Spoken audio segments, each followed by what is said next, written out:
আরোহী মিমের বয়ফ্রেন্ড কে বা কার সাথে রিলেশন করতেছেন আরোহী মিম? নির্জন ভাইয়ের সাথে নাকি মিরাজ খানের সাথে নাকি সাকিব সিদ্দিকীর সাথে? তো এই ভিডিওতে তাই দেখানো হবে।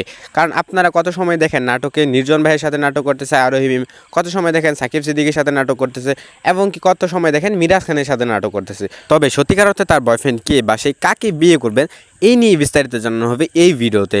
তাই চ্যানেলটি সাবস্ক্রাইব করে রাখুন আর ভিডিওটি লাস্ট পর্যন্ত দেখুন না নির্জন ভাই আরোহী মিমের ফ্রেন্ড, না কোনো কিছু লাগে, মানে নির্জন ভাইয়ের সাথে শুধু আরোহী মিম জাস্ট নাটক করে এইটুকুই কাহিনী, এর ভেতর আর কোনো কাহিনী নেই। তাদের ভেতরে প্রেম বা রিলেশন বা তারা সামনে বিয়ে করবে এরকম কোনো সম্ভাবনা নাই। অর্থাৎ বলা যায় নির্জন ভাইয়ের সাথে আরোহী মিম রিলেশনে নাই বা তারা বিয়েও করবে না। এখন আসি মিরাজ খানকে নিয়ে। দেখেন মিরাজ খান কিন্তু আগের আরোহী মিমের বয়ফ্রেন্ড ছিল, সেটা আপনারা সবাই জানেন, বা তারা বিয়েও করতে চাইছিল এটাও আপনারা সবাই জানেন। আর তাদের যে নাটকটা ছিল, বেস্ট জুটি ছিল তাদের, সবাই চিনতো, সবাই জানতো যে আরোহী মিম এবং কি মিরাজ খান রিলেশন আছেন, তারাই বিয়ে করবেন। কিন্তু তাদের ভেতরে একটা ভুল বোঝাবুঝির কারণে কিন্তু তারা কিন্তু মানে একে অন্যের থেকে দূরেই চলে গেছে। এখন কিন্তু আর কোনো নাটকও করতেছে না, কিছুই করতেছে না। তো তাদের এই সম্পর্কটাও ভেঙে গেছে, তারা এখন রিলেশনও নাই। এতে বলা যায় যে মিরাজ খানের সাথে এখন আরোহী মিমের কোনো সম্পর্কই নেই। এখন আসা যাক সাকিব সিদ্দিকীকে নিয়ে।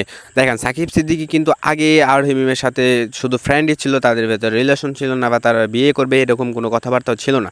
কিন্তু এখন বর্তমান পর্যায়ে এসে মিরাজ খান আর আরোহী মিমের ব্রেকআপ হওয়ার পর থেকে সাকিব সিদ্দিকী এবং কি আরোহী মিম রিলেশন আছেন বা তারা সামনে বিয়ে করবেন না, বিয়ে নিয়ে কোনো নিউজ এখন বাইর হয় না। যদি হয় তাহলে আপনাদেরকে জানাবো। তারা রিলেশনে আছেন এটা আপনি ধরে রাখেন যে সাকিব সিদ্দিকী আর আরোহী মিম রিলেশনে আছেন। এখন আপনারা জানাবেন যে আরোহী মিমকে কার সাথে বেশি মানায়, নির্জন ভাইয়ের সাথে, সাকিব সিদ্দিকীর সাথে নাকি মিরাজ খানের সাথে? এই ভিডিওর কমেন্ট বক্সে কমেন্ট করে উড়াই ফেলান।